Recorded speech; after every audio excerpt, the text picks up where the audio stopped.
Hundreds of Texas voters were forced to stand in line for several hours to cast their ballots in the state's primary on Tuesday.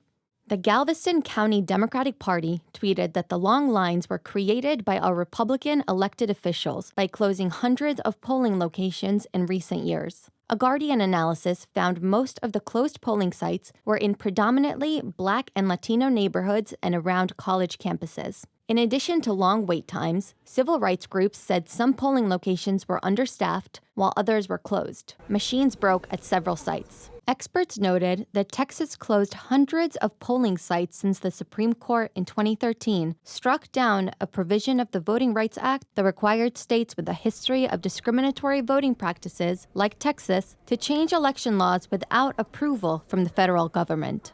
Because Texas was allowed to make all these changes, and the jurisdictions in Texas were allowed to make all these changes with no oversight, with no advanced planning, with no one have to answer for, we're going to see mistakes like this.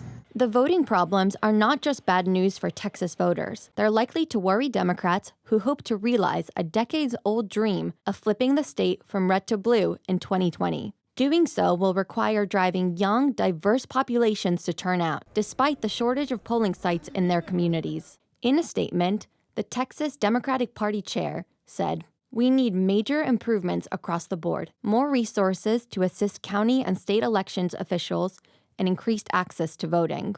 On the West Coast, technical issues plagued polling sites in California, where voters had to wait in line for hours to cast their ballots. In LA County, elections officials rolled out a new $300 million election system on primary day. The new machines raised concerns about security and tech glitches even before their debut. And after officials reported problems, the Bernie Sanders campaign filed an emergency complaint to keep LA polling sites open for 2 extra hours amid delays. The motion was denied, but LA County Clerk Dean Logan said voters in line when polls closed will be allowed to cast their ballot.